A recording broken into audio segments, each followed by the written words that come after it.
हाय दोस्तों, कैसे हैं आप सब? आप सभी को नमस्कार। और उम्मीद करते हैं कि आप सब अच्छे होंगे। और आज मैं एक अपना पेपर जो है पटना सेमिनार हुआ था all India progressive forum AIPF का फेब्रुवरी बिगनिंग में, शुरुआत में पेपर प्रेजेंटेशन हुआ था।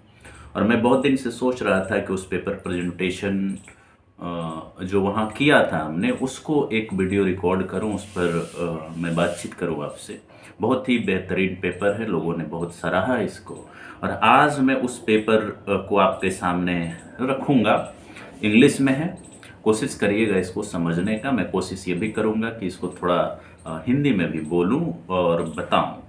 तो सबसे पहले समझिए इस टॉपिक को कि ये टॉपिक क्या है। बहुत ही इम्पोर्टेंट टॉपिक है, और ख़ास करके ये टॉपिक बहुत इम्पोर्टेंट तब और हो जाता है जब हम आज़ादी के आप कहें कि लगभग 75 साल तो पूरे कर लिए, लेकिन अब हम ये भी तैयारी कर रहे हैं कि आने वाले समय में हम इसका 100 वर्ष भी मनाएंगे। लेकिन उससे पहले एक और बड़ी अच्छी अचीवमेंट हमारी रही है कि संविधान के लागू होने के 75 साल हम लोग पूरा कर रहे हैं, ठीक है। और ये बड़े जोर शोर से भारत सरकार भी मना रही है, और बहुत सारे लेख भी इस पर लिखे गए कि क्या इन 75 सालों में हमने अचीव किया, क्या वो एडिक्वेट है, क्या वो पर्याप्त है, क्या वो सेटिस्फैक्ट्री है या संतुष्टजनक है। क्योंकि संविधान एक खाका खींचता है, एक उद्देश्य बताता है अपने प्रियम्बल में, अपने उद्देशिका में। क्या उस उद्देशिका के उद्देश्य पर हम लोग खरे उतर रहे हैं? और उसी से रिलेटेड ये पेपर है एक तरह से, अगर आप कहें तो टॉपिक क्या है? How far can inequality be tolerated in development discourse in India.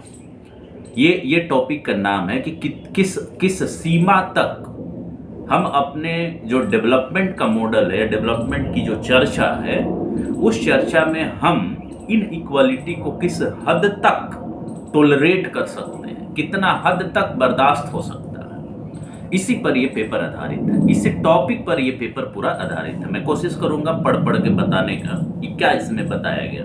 तो इंट्रोडक्शन जो है इस पेपर का वो ऐसे है, मैं इंट्रोडक्शन पढ़ना चाहूंगा आपके सामने। India's post-independence journey has been a story of economic aspirations and developmental experiments. Even this pre-liberalization journey of India has been questioned for various reasons.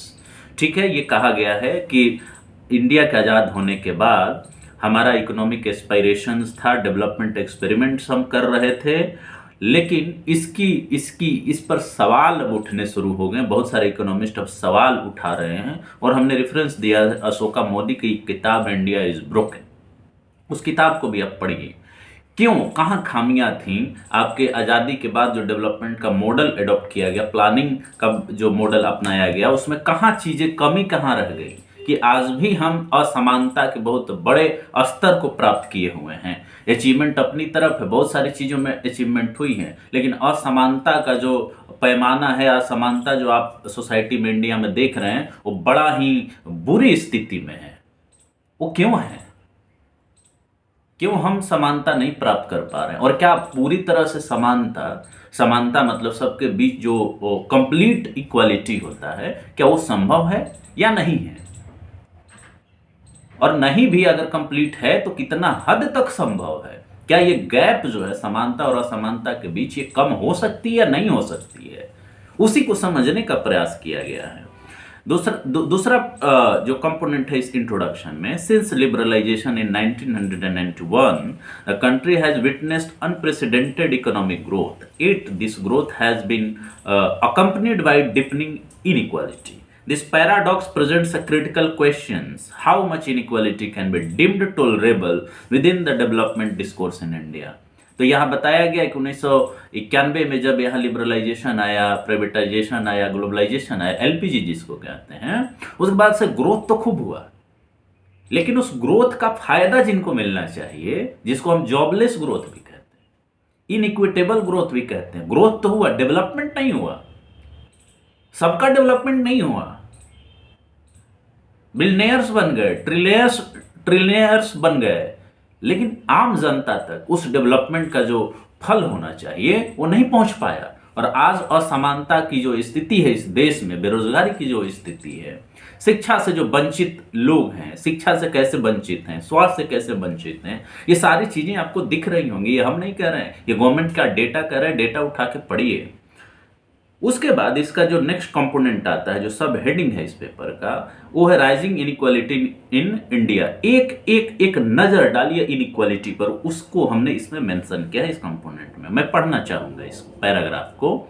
Inequality in India has reached concerning level according to World Inequality Report 2022, India is among most unequal countries globally, with the top 1% of the population holding 22% of the national income.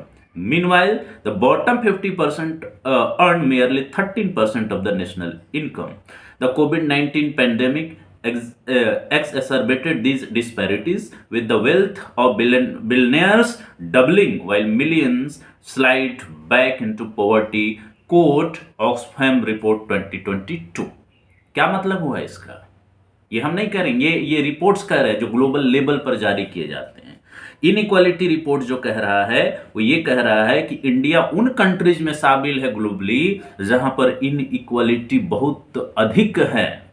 दूसरी बात कह रहा है कि 1% जो population है आपके देश का, वो लगभग आपके 22% जो राष्ट्रीय आय है उस पर कब्जा किए हुए। अब समझिए इस परेशानी को समझिए। 1% लोग कितने लोग होंगे, और आपका पूरा जो राष्ट्रीय आय है उसके 22% हिस्से पर उनका कब्जा है, 1% का। बाकी लोगों का क्या? मीनवाइल द बॉटम 50% अर्न, और जो नीचे से 50% लोग हैं वो कितने नेशनल इनकम पर कब्जा रखे हैं? मात्र 13%। तो आपको क्या समझ में आ रहा है? समझ में ये आ रहा है, और समझना ये चाहिए कि आपका 50% पॉपुलेशन जो है मात्र 13% राष्ट्रीय आय पर अपना कब्जा रखे हुए है, और 1% जो लोग हैं वो 22% नेशनल इनकम पर कब्जा किए हुए हैं। ये क्या है? समानता है कि असमानता है? ये बढ़ती हुई असमानता है या घटती हुई असमानता है? इसे इस देश का विकास होगा, लोग विकसित होंगे, समानता आएगी, कि असमानता बढ़ेगी? ये बहुत बड़ा सवाल है, और इसको ऑक्सफैम 2022 की रिपोर्ट में कहा गया है। अब इनइक्वालिटी को थोड़ा समझते हैं। इनकम इनइक्वालिटी, देखिए यहां पर एक बात क्लियर है, इनइक्वालिटी एक ही तरह का नहीं है, केवल इकोनॉमिक बेसिस पर ही नहीं है। इस देश में बहुत सारे लेवल पर इनइक्वालिटी, असमानता व्याप्त है, और उसमें पहला हमने डिस्कशन किया है इनकम इनइक्वालिटी। और इनकम इनइक्वालिटी को मेजर करने के लिए एक पैमाना है जिसको गिनी कोएफिशिएंट कहते हैं। उसके अनुसार India's Guinea coefficient for income is approximately 0.50, indicating a high level of income inequality. समझिए इस पैरामीटर को। Top 1% wealth share, the top 1% of India's population holds over 40% of the country total wealth as per reports by Oxfam and Credit Suisse। वहां पर हमने क्या बात किया था? नेशनल इनकम में। और ये वेल्थ जब हम कहते हैं, वेल्थ बहुत बड़ा पैमाना होता है। वेल्थ में बहुत सारी चीजें आती हैं, केवल पैसा कमाना ही नहीं आता। वेल्थ में लैंड भी आता है, शेयर्स भी आता है, बॉन्ड भी आता है, गोल्ड भी आता है।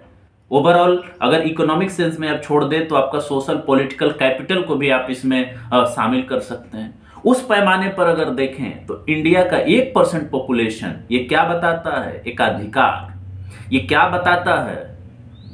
कि कुछ ही लोग इस देश में पूरी तरह से संसाधनों पर कब्जा किए हैं। और लिखा हुआ कि 1% जो पॉपुलेशन है इंडिया का, वो 40% जो आपका वेल्थ है पूरे देश का, उस पर कब्जा बनाए हुए। ये समानता है क्या? ये समानता है क्या? इस देश में असमानता है। और अगर असमानता है तो आप संवैधानिक लक्ष्य जो है समानता प्राप्त करने की, समानता की तरफ बढ़ने की, न्याय की तरफ बढ़ने की, लोकतंत्र की तरफ बढ़ने की, वो शायद उस रास्ते में ये बाधा है। इस बात को समझने की जरूरत है। फिर उसके बाद इनकम इनइक्वालिटी में अब दूसरा कैटेगरी देखिए, वेल्थ। तो ध्यान दीजिएगा, वेल्थ और इनकम में डिफरेंस होता है। इनकम आपके कमाए हुए पैसे तक ही सीमित होता है, लेकिन वेल्थ जो है वो ब्रॉडर कंसेप्ट होता है। वेल्थ में वो सारी चीजें आ जाती हैं जिससे कोई व्यक्ति अमीर या गरीब बन सकता है। तो ये अलग अलग पैमाने हैं जिसके आधार पर कभी मौका मिलेगा तो हम इनकम और वेल्थ का जो डिस्कशन है उसको अब बताएंगे। वेल्थ इनइक्वालिटी क्या है? Top 10% of India's population controls about 77% of the total national wealth. देखिए समानता कितनी है, इस बात को समझिए। बिलियनियर्स का स्थिति देखिए, India has growing number of billionaires highlighting the concentration of wealth at the very top. तो क्या बताता है कि जिस तरह से यहाँ बिलियनियर्स और मिलियनियर्स बन रहे हैं उससे ये पता चलता है कि उनके हाथ में कितने पैसे आ रहे हैं। जेंडर इनइक्वालिटी एक अलग तरह का इनइक्वालिटी है। लेबर फोर्स पार्टिसिपेशन में female labour force participation in India is around 20%, one of the lowest in the world. तो वर्ल्ड में लोवेस्ट कैटेगरी में हम लोग हैं। लेबर फोर्स पार्टिसिपेशन अगर हम महिलाओं की करें तो मात्र 20%, टोटल वर्क फोर्स में मात्र 20% महिलाएं। Veg gap, women earn approximately 20 to 30% less than main for familiar work. महिला और पुरुष में बहुत बड़ा भेदभाव है।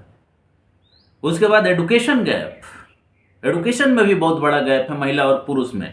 लगभग आप कह सकते हैं कि महिला लिटरेसी 70% है, ये 70% है, और मेल लिटरेसी 84%।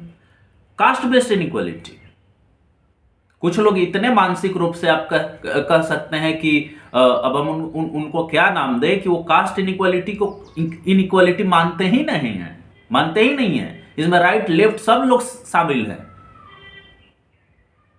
और ये जानबूझ करके किया जाता है। वो कास्ट का जो सवाल है, कास्ट इनइक्वालिटी का सवाल है, कास्ट एक्सप्लॉयटेशन का जो सवाल है, उसको रिकॉग्नाइज ही नहीं करना चाहते। और इसलिए नहीं करना चाहते क्योंकि रिकॉग्नाइज करेंगे तो ये एलिगेशन लगेगा, ये आरोप लगेगा कि आपने इसको कभी डील नहीं किया, इस सवालों का जवाब आपने नहीं दिया। तो इसको खारिज करने के लिए, इसको सवाल ही ना बनने दिया जाए, यह भी प्रयास एकेडमिया के द्वारा, लीडर्स के द्वारा, पॉलिसी मेकर्स के द्वारा होता है। ये बहुत ही सीरियस इशू है, इस बात को समझना होगा। इकोनॉमिक डिस्पैरिटी जो कास्ट बेस्ड है उसको देखिए। Schedule caste, schedule tribes have lower access to education, health, economic opportunities compare to other groups. ये सबने एक्सेप्ट किया। जो भी रिपोर्ट्स आते हैं उसमें ये साफ साफ लिखा रहता है कि जो भी ग्लोबलाइजेशन, लिबरलाइजेशन का फायदा हुआ उन ग्रुप्स तक नहीं पहुंचा है। अगर वो सोशली हायरार्की में सबसे नीचे हैं तो इकोनॉमिकली भी हैं। तो इकोनॉमिक जो इनइक्वालिटी है उसका सोशल इनइक्वालिटी से रिलेशन नहीं है। ऐसे जो लोग कहते हैं वो आपको और हमको मूर्ख बनाते हैं और उनका देखने का नजरिया केवल एक जाति और क्लास के तरफ होता है, उससे बाहर नहीं निकल पाते। सोसाइटी के अंदर जो इनइक्वालिटी है उसको टोटलिटी में देखने का प्रयास नहीं करते और इसलिए उसको इनकार करने की उनकी चाहत होती है, इंक्लिनेशन होती है कि उस सच्चाई को ही इनकार कर दें। कास्ट सिस्टम के अंदर जो इनइक्वालिटी का कंसेप्ट है उसी को इनकार कर दें, हायरार्की जो है, एक्सप्लॉयटेशन जो है उसी को इनकार कर दें, which is not correct way of looking at the things. फिर poverty rates, higher proportion of एससीज and STs live below the poverty line compare to upper caste population.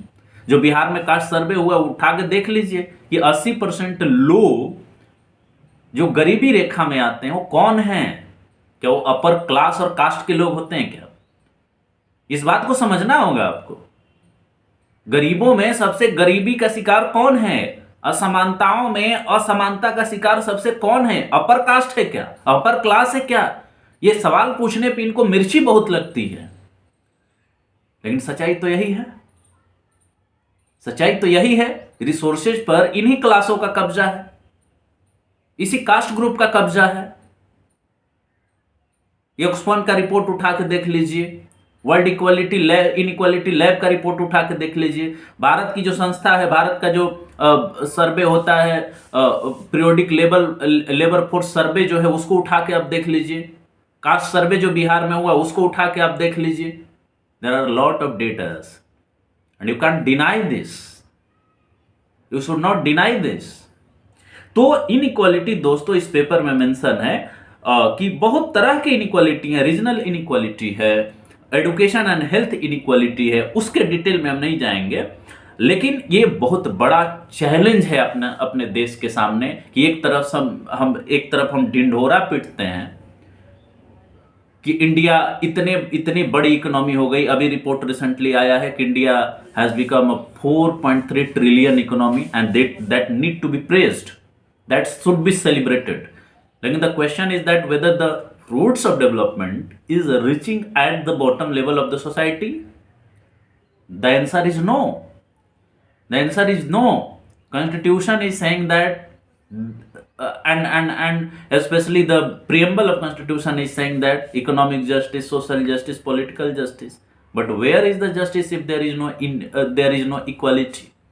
And if there is inequality, how can we say that we are celebrating, we are providing, we are delivering justice to people who are deserving, who deserve for it? तो inequality and development के बीच का जो relation है उस पर इस paper में चर्चा है। जो अगला सब हेडिंग है इस पेपर का, that is inequality and development, a complex relationship, and I would like to read that section. So theoretically, some degree of inequality is intrinsic to development process. And why I'm saying because the perfect equality is not possible historically or in the future, right?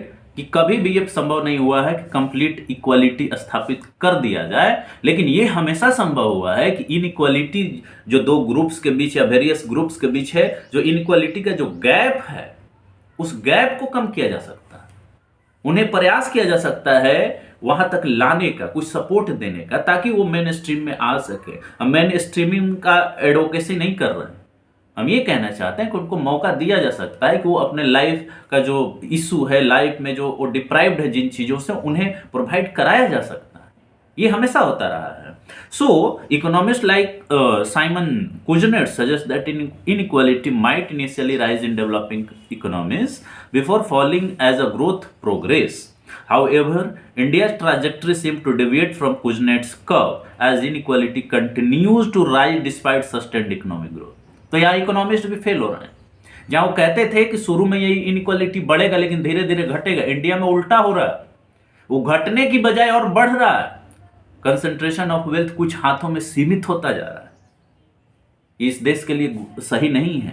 Rising inequality undermines the foundational goal of development, it erodes the social cohesion, limited access to opportunities for marginalized groups, and stifles economic mobility. Moreover, it challenges the moral imperative of justice and equity embedded in India's constitutional framework. Hence, it cannot be justified ethically but persisting in reality. As Emerson 1999 argues, development should be seen as expansion of freedoms, which is inherently incompatible with stark inequalities. तो आप समझिए हम क्या कहना चाहते हैं। कहना ये चाहते हैं कि अगर इनइक्वालिटी बढ़ रहा है तो जो आपका फाउंडेशनल गोल है डेवलपमेंट का, डेवलपमेंट मतलब फाउंडेशनल गोल का क्या मतलब है, किसके लिए डेवलपमेंट? उन लोगों के लिए जो आज भी डेवलप नहीं हो सके, उन लोगों के लिए जो सोसाइटी के बहुत सारे रिसोर्सेज से डिप्राइव्ड हैं। हेल्थ हुआ, एडुकेशन है हुआ, इंफ्रास्ट्रक्चर हुआ, बेसिक नीड्स हुए, उनके तक पहुंचना चाहिए। डेवलपमेंट का मतलब ये नहीं है कि इस देश के इतने बड़े पॉपुलेशन में 4 लोग बहुत बड़े करोड़पति हो जाए और हम ढिंडोरा पीटे, ढोल पीटे कि हम तो बहुत बड़े डेवलपमेंट करा लिए या कर लिए। No, this is not a way to conceptualize the development, and that is why Amar Sen in his book is arguing that development means, क्या डेवलपमेंट का मतलब है? डेवलपमेंट का मतलब आपका फ्रीडम का एक्सपेंशन होना चाहिए, आपका फ्रीडम बढ़ना चाहिए। और अगर वो नहीं बढ़ रहा है तो which kind of development you are talking about, right? तो उसके बाद फिर जो एक पेपर है थॉमस पिकेटी का, बहुत चर्चित पेपर है, उसका हमने इसमें डिस्कशन किया है। And that paper is being named as billionaire Raj. So this paper has been written by Thomas Piketty, a known and noted French economist, who has interest in Indian economy and Indian inequality and all. तो उन्होंने और कुछ लोगों ने मिल करके इस paper को लिखा है और कंपैरिजन किया है ब्रिटिश राज और बिलियनियर राज, जो आज का बिलियनियर राज है उससे, और जो ब्रिटिश के समय में ब्रिटिश राज जो कहा जाता है उसके बारे में, और उन्होंने इनइक्वालिटी के बारे में ही बात करी है। तो उस पैराग्राफ को मैं आपके सामने पढ़ना चाहता हूं। So the Thomas Piketty in billionaire Raj examines the rise of economic inequality in India since liberalization in early 90s, right? Situating it within the global context of wealth accumulation and disparity, Piketty argues that while India has achieved impressive economic growth, the benefits have disproportionately accrued to wealthiest segment of the society, fostering a new age of oligarchic capitalism, which he terms the billionaire राज। क्या कहते हैं वो कहते हैं कि India ने जबरदस्त economic growth प्राप्त किया 1990-91 के बाद, और उसका जो बेनिफिट मिला, किसको मिला? उसका बेनिफिट जो आपका वेल्दियस्ट सेक्शन, जो धनी मनी जो सेक्शन है सोसाइटी का, उसको सबसे अधिक मिला। और उससे क्या हुआ कि एक ओलिगार्किक कैपिटलिज्म डेवलप हुआ इंडिया के अंदर। ओलिगार्की में क्या होता है? कुछ लोग होते हैं जो पूरे सिस्टम पर हाईजैक किए हुए होते हैं। तो इस डेवलपमेंट का जो फायदा हुआ, कुछ ग्रुप हैं, कुछ लोग हैं जिनको हुआ। आज के सेंस में आप कह सकते हैं कुछ कॉरपोरेट सेक्टर, कुछ बड़ी कंपनियां, अदानी अंबानी वाली जो कंपनियां हैं, उन्होंने केवल अपना फायदा उठाया, बाकी किसी को उस लेवल तक फायदा नहीं हुआ। और उसी को कहते हैं कि उसकी वजह से वो बिलियनियर बन गए, and that is why he termed his paper as billionaire Raj. तो उसमें वो डिस्कस करते हैं, काफ़ी चीज़ों को डिस्कस करते हैं, जैसे उस पेपर में inequality as historical and structural phenomena. वो बताते हैं कि 1980 के पहले जो है इनइक्वालिटी का जो रेट था वो कम हो रहा था, लेकिन 1990 के बाद ये स्टार्कली बढ़ने लगा, और इसका कारण स्ट्रक्चरल है। वो ये भी बताते हैं कि किस तरह से कास्ट और क्लास का एक इंटरसेक्शन बन रहा है, किस तरह से कुछ जातियों ने पूरी तरह से इसका फायदा उठाया, और कुछ जातियों ने जो आज कहे जाते हैं कि सबसे इनइक्वल है, जो निर्धनता के लेवल पर हैं, जो पुअर पीपल है, वो किन जातीय समूहों से आते हैं, इसके बारे में भी इसमें चर्चा है। उसमें बताया गया है कि आज जो नेशनल वेल्थ पे कब्जा एकाधिकार करके रखने वाले लोग हैं, वो उन जाति समूहों से, वर्गीय समूहों से आते हैं जिनका हिस्टोरिकली डोमिनेंस रहा है राज्य के संसाधनों पर। ये सारी चीजों की चर्चा है। ये ओपनली ये पेपर अवेलेबल है, you can study it, you can understand the stark reality of inequality in India, right? So moving ahead, so lot of things has been discussed in this paper, and he is also talking about the distribution. He is also saying that solution proposed by Piketty, I will read it, progressive taxation। तो कहते हैं कि progressive taxation होना चाहिए, public investment होना चाहिए, health, education, infrastructure, global coordination होना चाहिए, क्योंकि ये केवल मामला भारत का ही नहीं है, ये वर्ल्ड के लेवल पर है। फिर इंक्लूसिव पॉलिसीज होनी चाहिए, जो सबको समावेशी पॉलिसीज। तो ये इनका कहना ये है कि the Piketty's billionaire Raj is a compelling critique of India's development trajectory, urging policymakers to adopt equitable growth strategies. He frames inequality not only as an economic issue, but as a moral and political challenges that demands urgent attention to ensure sustainable and inclusive development.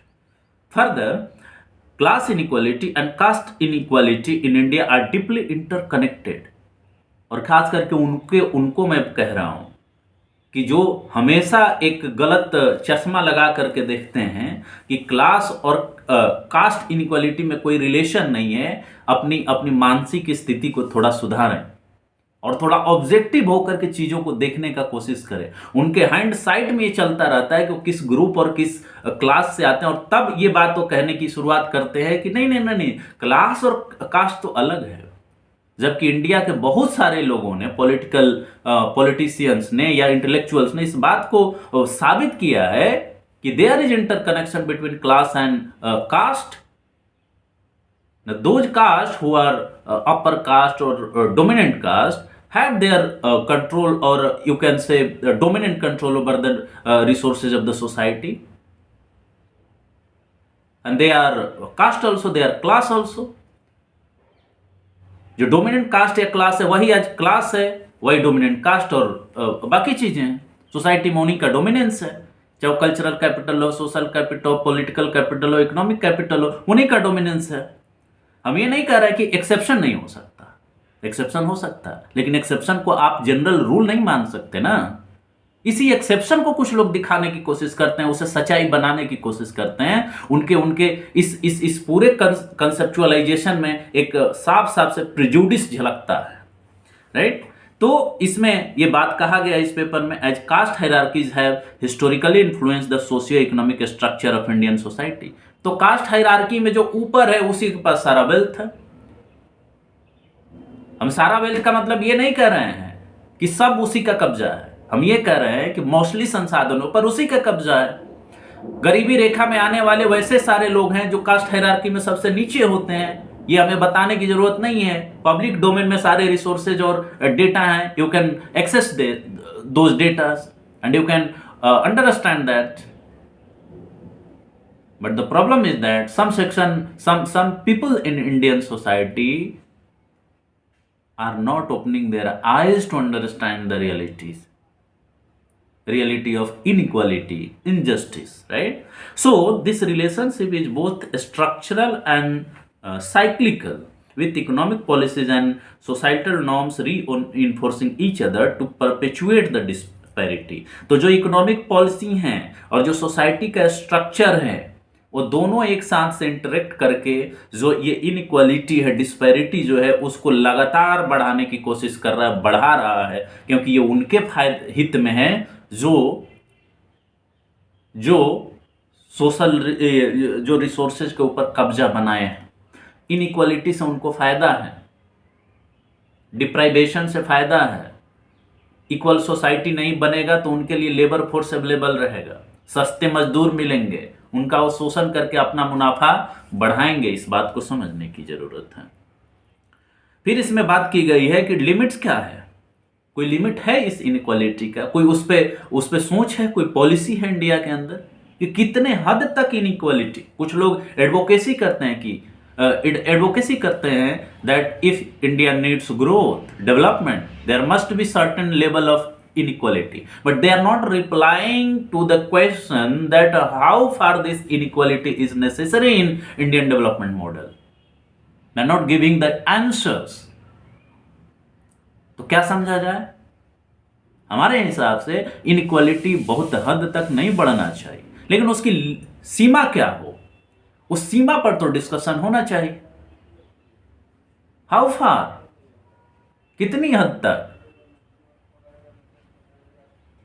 किसी के पास इतना है कि वो खा नहीं पा रहा और किसी के पास कुछ नहीं है कि वो जिए कैसे? ये सवाल कैसे सॉल्व होगा? और कैन वी से this is the development? Environmental issues आप उसको उठा के देखिए, क्या परेशानी, क्या कितनी बड़ी त्रासदी की तरफ हम लोग बढ़ रहे हैं। ग्लोबल वार्मिंग हो, अनसर्टन रेन्स हो, तो इसमें फिर वही बात आती है historical context of caste based economic inequality. मैं चाहूंगा वो पढ़ना, and I am reading that the caste system as codified in ancient texts and perpetuated through social norms stratified Indian society into rigid hierarchical groups। ये बात समझिए। तो caste system जो है, जिस तरह से एंशिएंट टेक्स्ट और बाकी चीजों में उसको घुसाया गया, रिचुअल्स में जिस तरह से घुसाया गया है, तो इंडियन सोसाइटी को पूरी तरह से रिजिड बना दिया, जिसमें कोई बदलाव नहीं हो सकता। These groups were associated with specific occupations, with Dalits and lower caste relegated to menial and stigmatized labor। जिसमें इसके माध्यम से, इस कास्ट सिस्टम के माध्यम से जो लोअर कास्ट और दलित्स हैं, उनको जितना सोसाइटी का सबसे गंदा काम है, स्टिग्मेटाइज्ड लेबर है, उसको करने के लिए मजबूर किया गया। कितने लोग इसको जस्टिफाई भी करते हैं, हम उसमें से नहीं है, हम उस बात के सपोर्टर नहीं है कि हम इसको जस्टिफाई करें। काम कोई भी हो, सही हो, तो भाई जो सोसाइटी का हायरार्की में रहने वाले जो लोग हैं सबसे ऊपर, वो भी वो काम क्यों नहीं करते जो जो जो दलित या लोअर कास्ट के लोग करते हैं? भाई उनको भी करके खुश होना चाहिए। मोरालिटी तो यही, इथिक्स तो यही कहती है। तो कहने का मतलब कि this systemic exclusion restricted their access to land, education and other economic resources, creating entrenched economic inequality. तो ड्रेज और सेन ने यह बात 2013 में लिखा कि जो ये कास्ट सिस्टम के माध्यम से जो एक्सक्लूजन है, और उस एक्सक्लूजन की वजह से क्या होता है कि आप ना तो लैंड को एक्सेस कर सकते, ना एजुकेशन को एक्सेस कर सकते। आप बाबा साहब भीमराव अंबेडकर का पूरा इतिहास आप जान रहे हैं, किस तरह से उनको वंचित रखने का प्रयास किया गया। एडुकेशन मिलने के बाद भी उनके साथ कैसा व्यवहार किया गया, कौन कौन लड़ाइयाँ उनको लड़नी पड़ी। तो इस माध्यम के कास्ट सिस्टम के माध्यम से इन इक्वालिटी को आप पूरी तरह से सिस्टम के अंदर इंट्रेंच कर दिए हैं, जिसमें कोई बदलाव नहीं हो सकता, और वह आपके इनइक्वालिटी को बढ़ाता है। तो इस पेपर में ये बताया गया है डिफरेंट सेक्शंस में, intersections of class and caste inequality, और इसमें लिखा गया, मैं पढ़ना चाहता हूं उसको, और सारे में रेफरेंसेज, ये बात ध्यान दीजिएगा। Intersections of class and caste inequality, कैसे कास्ट और क्लास एक दूसरे से इंटरसेक्ट करता है, कैसे वो एक जगह मिलता है और ये तय करता है कि जो लोअर कास्ट है वो किस क्लास में रहेगा, लोअर क्लास में रहेगा कि अपर क्लास में रहेगा, और ये क्लास जो है वो भी कास्ट को इन्फ्लुएंस करता है। तो economic marginalisation of lower caste, तो इस सेक्शन में lower caste group particularly Dalits, Adivasis often form a significant portion of India's poor. The National Sample Survey Office data shows that the scheduled caste and scheduled tribes have lower per capita income compared to upper caste. This disparity highlights how caste and class hierarchies intersect. ये किसने लिखा? Professor Deshpande ने 2011 में लिखा। दूसरा point, barriers to mobility, caste based discrimination limits upward mobility for marginalised groups, confining them to lower rungs of economic ladder. Even as economic reforms created opportunities for growth, their benefit disproportionately favored upper castes with prior access to capital and education. इसको अशोका मोदी और सेन ने highlight किया। भाई जिसके पास education होगा, capital होगा, वही तो आगे अच्छा शिक्षा प्राप्त करेगा, वही तो सबसे बड़ा बिजनेसमैन बनेगा, वही तो सारे रिसोर्सेज को एक्सेस करेगा। और ये हुआ, जिनको शिक्षा से वंचित किया गया वही आज सबसे अधिक पीछे हैं, उन्हीं के साथ सबसे ज्यादा असमानता होती है, उसी के साथ डिस्क्रिमिनेशन होता है, उन्हीं का शोषण होता है, वही सोसाइटी के सबसे लोअर स्तर पर है, चाहे क्लास के सेंस में बात करिए, कास्ट के सेंस में बात करिए। और ये सिस्टमेटिक तरीके से ये हुआ, और कास्ट सिस्टम ने बहुत बड़ी भूमिका निभाई। और आज ये समझने के लिए बहुत लोग तैयार नहीं है, क्योंकि उनको हमेशा से ये कैपिटल मिला है, और वो नहीं चाहते कि नीचे से जो लोग हैं, नीचे के जो लोग हैं वो ऊपर आ सके, उन चीजों का एक्सेस कर सके।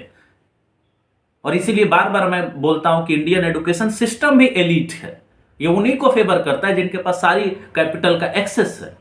थर्ड पॉइंट जो है, economic policies and structural inequalities, Harris and White ने 2003 में इसके बारे में लिखा कि लिबरलाइजेशन पॉलिसीज है often fail to address caste based exclusions.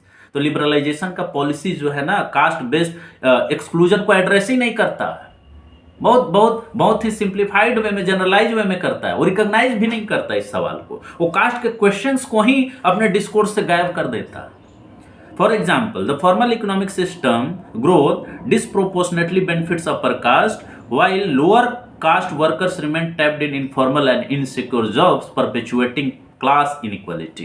तो एग्जाम्पल के तौर पर कहा गया कि जो अपर कास्ट रहा है या अपर क्लास रहा है, वो उन कामों को करता रहा है जो सोसाइटी में सबसे अच्छी मानी जाती है, और जो लोअर कास्ट के लोग हैं वो इनफॉर्मल या इनसिक्योर जॉब सेक्टर में अधिक से अधिक हैं। इसके साथ लैंड एंड वेल्थ ऑनरशिप, जोड़का लिखते हैं 2014 में, upper caste have historically controlled the land and wealth in rural India, right? Even today, land ownership patterns reflect caste hierarchies, with Dalits and Adivasis disproportionately represented among the landless. तो rural India में सबसे ज्यादा land पर dominance किसका रहा है? Upper caste का, और वही अपर क्लास भी है। और सबसे कम रिप्रेजेंटेशन किसका रहा है? जो दलित और आदिवासी, ये जोड़ कर लिखते हैं। तो एक तरह से कास्ट और इनकम और इकोनॉमिक इनइक्वालिटी में साइक्लिकल रिलेशनशिप है, इंटरसेक्ट करता है। जो कमजोर है, जो वंचित है, वही आज का पुअर है, जिसको आप गरीब कहते हैं, वही लोअर क्लास है, वही लेबर क्लास है। और जिसके पास शुरू से ही कास्ट के फॉर्म में प्रिविलेज रहा है, कैपिटल का एक्सेस रहा है, वो आज अपर क्लास इकोनॉमिक सेंस में, लेकिन सोशल सेंस में कास्ट के रूप में रिफ्लेक्ट होता है। तो इसको अगर आप एड्रेस करना चाहते हैं तो उस सॉल्यूशन के बारे में क्या, तो उस सॉल्यूशन के बारे में इसमें कुछ चर्चा भी की गई है कि आपको अफर्मेटिव एक्शन करना होगा, स्टेट के द्वारा सहायता देनी होगी, land redistribution and wealth reforms करना होगा। उसमें यह भी बात आती है कि यूनिवर्सल जो बेसिक इनकम का कंसेप्ट है उसको भी लाइए, हेल्थ फ्री करिए, एडुकेशन फ्री करिए, सबको ट्रेनिंग दीजिए, वोकेशनल ट्रेनिंग दीजिए, इंफ्रास्ट्रक्चर डेवलप करिए, एडुकेशन इंक्लूसिव बनाइए, सबको एक्सेस हो, उसे प्राइवेटाइज ना करिए।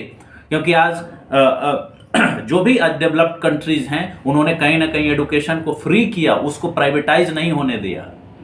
अगर प्राइवेटाइज हुआ भी तो उस पर स्ट्रिक्ट रेगुलेशन रहा।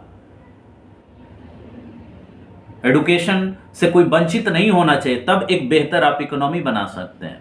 Access to basic services, quality education, health care, social security, ये सबको मिलना चाहिए। इसके साथ एंटी डिस्क्रिमिनेशन पॉलिसी होना चाहिए। तो दोस्तों, आपको ये समझने की बात है, ये समझना होगा कि आज जो टेक्नोलॉजी का डेवलपमेंट हो रहा है, वो टेक्नोलॉजी का डेवलपमेंट हमको कहाँ लेके जा रहा है, क्या वो सबके लिए इक्वल है या नहीं है, ये भी बात इस पेपर में डिस्कस किया गया।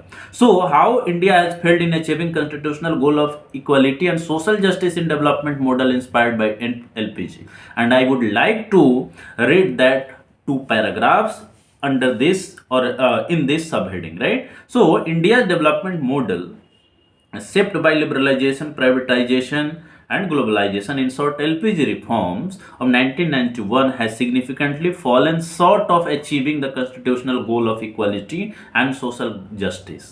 And please, who don't see this, please open your eyes without your bias, without your prejudices, then you can see that. You can see the stark reality of inequality in India, right?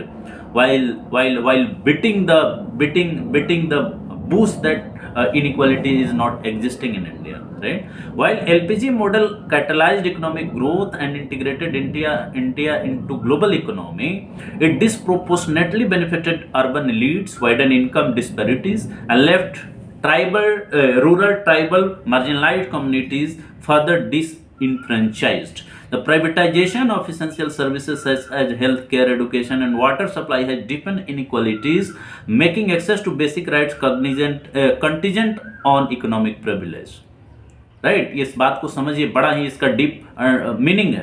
This market driven approach undermines the principles of substantive democracy, which demands not only formal equality but also equitable access to opportunities and resources for all citizens. Instead of addressing systemic injustice, the LPG framework has prioritized profit over people, sidelined the social justice agenda enshrined in the Constitution of India. The lack of meaningful land reforms, gender inequity, and robust social security system highlights the disconnect between economic policies and the lived realities of the millions. Thus, while India's democratic institutions continue to function procedurally, the erosion of socio-economic equity reveals a profound failure in realizing the transformative vision of substantive democracy. क्या कहा जा रहा है? कहा जा रहा है कि इंडिया का जो डेमोक्रेटिक इंस्टीट्यूशंस जो हैं वो प्रोसीजरली चल रही हैं, प्रक्रिया के अधीन या प्रक्रिया के अनुसार चल रही हैं, लेकिन अगर सही मायने में आप देखें, जो सब्सटैंटिव डेमोक्रेसी होता है, जो इसेंस होता है डेमोक्रेसी का, उस एजेंडा को, उस एम्स को, उस ऑब्जेक्टिव को फुलफिल नहीं कर पा रही। So what is the conclusion of this paper? तो पेपर बेसिकली 3 पार्ट में डिवाइडेड है, इंट्रोडक्शन में, बॉडी में, and the third part is conclusion and this is the conclusion of this paper. Development in truest sense must prioritize equity along with growth. तो अगर growth आप चाहते हैं तो उसके साथ साथ समानता भी स्थापित करिए। बिना समानता के अगर आप ग्रोथ कर रहे हैं, कुछ लोगों को केवल आप आगे बढ़ा रहे हैं, कुछ लोगों को आप बेनिफिट केवल पहुंचा करके कुछ लोगों को आप पीछे धकेल रहे हैं, तो ये डेवलपमेंट का सही मॉडल नहीं है।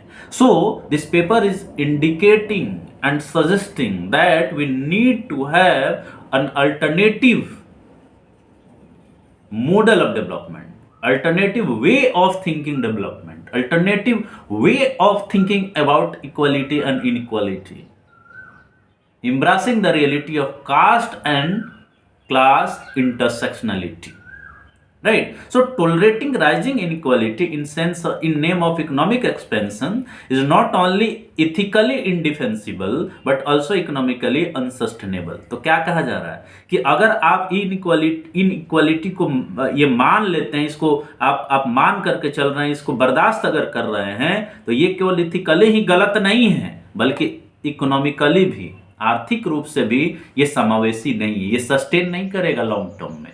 जैसे जैसे लोग अपने अधिकारों के प्रति जागरूक होंगे, उनका ओपोजिशन, उनका प्रोटेस्ट बढ़ेगा सिस्टम के प्रति, आपकी व्यवस्था के प्रति, और ये लॉन्ग टर्म में जो है ये सस्टेनेबल नहीं होगा। As India navigates its redevelopment trajectory, the discourse must pivot towards inclusive growth models that ensure shared prosperity. Only then can the nation achieve its vision of becoming a truly developed and just society. तो कहने का मतलब कि अगर आप developed होना चाहते हैं अपने शताब्दी वर्ष में 100 वर्ष पूरा करने पर, तो आपको ये ध्यान देना होगा कि जो डेवलपमेंट का डिस्कोर्स है वो समावेशी विकास की तरफ जाना चाहिए, जहां पे सभी लोग एक साथ संपन्नता की तरफ बढ़ें। ये नहीं कि किसी के कीमत पर कोई और आगे बढ़ रहा है, उसके पास इतनी चीजों का भरमार है और कुछ लोग उसी से वंचित हैं, बेसिक चीजों से वंचित हैं। आपको एक ऐसा कंट्री बनाना होगा जहां सबको उसका बेसिक अधिकार मिल पाए। हमें यह सोचना होगा जो संविधान का विजन है, तब एक सशक्त राष्ट्र का निर्माण हो सकता है। फिर class inequality in India cannot be fully understood और addressed without acknowledging its caste based underpinnings. तो कहने का मतलब कि अगर क्लास इनइक्वालिटी इंडिया में समझना है तो सबसे पहले आपको कास्ट इनइक्वालिटी को समझना होगा। और ये सोशलिस्टों और कम्युनिस्टों के दर, सोशलिस्टों ने तो इसको एड्रेस किया काफी हद तक, खास करके अगर लोहिया की बात करें, लेकिन कम्युनिस्ट इसमें फेल रहे। कास्ट के सवाल को ही उन्होंने सवाल नहीं बनने दिया, उसको रिकॉग्नाइज ही नहीं किया। Unless and until you are recognising the caste based exploitation inequality, how can you understand the reality of Indians? Indian society is based on India's society is based on a caste system, caste hierarchy, and you are recognizing the class but excluding the caste. So it was mistake. So यहाँ कहा गया है कि बिना आप cast based underpinnings को समझे आप क्लास के इनइक्वालिटी को नहीं समझ सकते। ये मेथोडोलॉजिकली भी आपको सुधारना होगा। As Baba Saheb Ambedkar famously argued, caste is not just a division of labor, it is division of laborers. ये केवल डिवीजन अब लेबर नहीं है, ये लेबरर्स का भी डिवीजन है जो आप कास्ट हायरार्की के रूप में देखते हैं, जिसको अंबेडकर साहब ने ग्रेडेड इनइक्वालिटी कहा था। Caste is not just a division, so this intertwining of economic and caste inequalities underscores the need for an integrated approach that combines economic redistribution with social equity measures. तो आपको ये बात ध्यान में देना होगा, ध्यान रखना होगा कि जो इकोनॉमिक और कास्ट इनइक्वालिटीज है उसको एड्रेस करने के लिए इकोनॉमिक डिस्ट्रीब्यूशन के साथ साथ कास्ट इक्विटी, ये सोशल इक्विटी भी आपको इंश्योर करना पड़ेगा, तब एक सही मायने में आप डेवलपमेंट कर पाएंगे। And the last paragraph of this paper is that inequality in the development discourse of India cannot and should not be tolerated beyond the threshold that undermines the social cohesion, economic stability and democratic ideals. तो ये कहा गया है कि इसमें inequality जो है development discourse में अगर जरूरी भी है एक हद तक, लेकिन वो उतना नहीं बढ़ना चाहिए जहां पे सोशल कोहेजन खत्म होने लगे, इकोनॉमिक स्टेबिलिटी बर्बाद हो जाए और डेमोक्रेटिक जो आइडियल्स हैं संविधान के अंदर वो बर्बाद हो जाए। लेकिन ये फिक्स कैसे किया जाएगा, इसका फॉर्मूला क्या क्या होगा?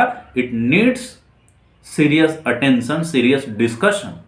तो एक सजेशन ये दिया गया है कि आपका इनइक्वालिटी का लेवल इतना न बढ़ जाए कि समाज के अंदर ही विद्रोह होने लगे, आपके संविधान का जो आइडियल्स है उसी पर लोगों का विश्वास हटना शुरू हो जाए। तो इसको कंट्रोल करना होगा, इसको रेगुलेट करना होगा, ये ध्यान देना होगा कि वो थ्रेशोल्ड जो है वो पार तो नहीं हम कर रहे हैं, यानी इनइक्वालिटी इतना तो न बढ़ जाए कि लोग ही विद्रोह कर दें, लोगों का भरोसा ही उठ जाए। So, while some degree of inequality may be inevitable in rapidly developing nations, the widening disparity in income, access to resources, and opportunities threaten to derail the nation's constitutional commitment to equality and social justice.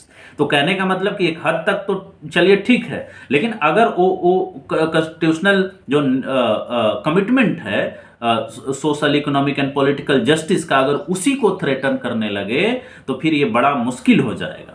So persistent inequities marginalize large section of population, eroding trust in institutions and fueling social unrest. और अगर ऐसा होता है, वो threshold को आप पार करते हैं, तो लार्ज सेक्शन ऑफ पॉपुलेशन जो होता है वो डिप्राइव्ड हो जाता है, उसका ट्रस्ट इंस्टीट्यूशन में और बाकी चीज़ों में घट जाता है, और अल्टीमेटली वो सोशल अनरेस्ट की तरफ बढ़ता चला जाता है। इफ लेफ्ट अनचेक्ड, यानी इनइक्वालिटी को अगर आप छोड़ देते हैं ऐसे ही freely, such disparities can result in fractured society where benefits of growth are confined to a privileged few, stalling India's progress as an inclusive democracy. तो कहने का मतलब कि अगर सोसाइटी में समानता आप नहीं बढ़ा पा रहे हैं, असमानता को कम नहीं कर पा रहे, तो आप एक टूटा हुआ देश बनाएंगे, टूटा हुआ सोसाइटी, डिवाइडेड सोसाइटी बनाएंगे। And that is why we need to reduce the inequality between rich and poor. So development in India must transcend mere GDP growth. मतलब GDP growth का जो ये ढोल बजाया जाता है, GDP इतना बढ़ गया, इतने के ट्रिलियन के हो गए, उससे आगे बढ़ के सोचने की जरूरत है। And prioritise the equitable distribution. तो केवल जीडीपी के सेंस में इकोनॉमिक ग्रोथ से केवल डेवलपमेंट को मत मापिए, आप ये देखिए कि लोगों को क्वालिटी ऑफ लाइफ कैसा दे रहे हैं, क्या उनको बेसिक आइटम का एक्सेस आज भी है या नहीं है। तो जो इक्विटेबल डिस्ट्रीब्यूशन ऑफ रिसोर्सेज है वो क्या हो पा रहा है या नहीं हो पा रहा है, इस ग्रोथ का जो बेनिफिट है वो सबको मिल रहा है या नहीं मिल रहा है, या कुछ ही लोग को मिल रहा है और उसी को आप पूरा प्रोपेगेंडा की तरफ ये दिखा रहे हैं कि ये देश का विकास है। विकास कुछ लोगों का हो रहा है और आप कह रहे हैं कि ये तो सबका विकास है, सबका साथ, सबका विकास, सबका प्रयास। लेकिन सवाल ये है कि नारा तो ठीक है अपनी जगह, सबका प्रयास होना चाहिए, सबका साथ होना चाहिए, सबका विकास होना चाहिए, होना चाहिए, हो क्या रहा है, क्या उनका हो रहा है, एक बहुत बड़ा सवाल है। जो आइडियल चीजें होती हैं कि होना चाहिए, ऐसे होना चाहिए, लेकिन हो रहा है क्या, डेवलपमेंट का जो बेनिफिट है उनके पास पहुंच रहा है क्या, या कुछ ही लोग के पास पहुंच रहा है। ये एक बहुत बड़ा सवाल है जो आपको भी सोचना होगा, हमको भी सोचना होगा, सबको सोचना होगा। So ensuring every citizens has means to lead a dignified life. और ये डिग्निफाइड लाइफ जो लाइफ की परिभाषा है ना article 21 of constitution of India में, right to life and personal liberty, वो लाइफ का मतलब जो जजमेंट आया है कोर्ट का, वो लाइफ का मतलब जानवरों वाला लाइफ नहीं है, एनिमल लाइफ नहीं है, डिग्निफाइड लाइफ। तो सबसे बड़ा सवाल यह है दोस्तों कि जो भी डेवलपमेंट यहां हो रहा है उससे आप सारे इंडियंस को, भारतीय नागरिक को आप एक डिग्निफाइड, एक इज्जत पर आधारित आप जीवन दे पा रहे हैं क्या। और अगर नहीं दे पा रहे तो फिर से यह सवाल है कि इस असमानतापूर्ण समाज में जहां पे समानता जायज है, जायज मांग है, होना चाहिए, लेकिन नहीं है, लेकिन वो समानता नहीं है, तो फिर डिग्निफाइड लाइफ कैसे इंश्योर होगा, राइट टू लाइफ कैसे इंश्योर होगा, कैसे गारंटी आप देंगे। संविधान तो गारंटी देता है, हम कहां खड़े हैं ये आपको और हमको पूछना पड़ेगा। तो दोस्तों हमें बहुत अच्छा लगा कि हमने इस पर अपना वीडियो रिकॉर्ड किया, इस पेपर को आपके सामने रखा, और मैं बड़ा अच्छा फील करूंगा if you are giving feedback on this paper in my comment box, right. And then I will try to improve my paper again, and I will try to broaden the essence of the paper which is suggesting an alternative kind of economic model for India, which could ensure the equality, maximum equality among Indians, which is the constitutional goal of India. So with this, thank you so much. आपसे उम्मीद करेंगे कि आप हमारे video को like करें, subscribe करें, लोगों के बीच शेयर करें। अगर आपको अच्छा लगे आप कमेंट बॉक्स में अपना ओपिनियन में दें, ओपिनियन कंस्ट्रक्टिव दें, ताकि और पेपर को हम इनरिच कर सकें, इस बातचीत को और इनरिच कर सकें और अच्छा बना सकें, और आने वाले समय में हम लोग बातचीत करें अपने देश के मुद्दे पर, उसे डिस्कस करें। एक जिम्मेवार नागरिक होने के नाते ये हमारा जवाबदेही बनता है, हमारी ये ड्यूटी बनती है कि देश के मुद्दे को आप दूसरे के लिए नहीं छोड़ सकते। It is your duty to discuss those things, those problems which are very important for the development of our country and society. So thank you so much। और इसी के साथ मैं अपनी बात को समाप्त करता हूँ। नमस्कार, धन्यवाद, जय हिंद, जय भारत।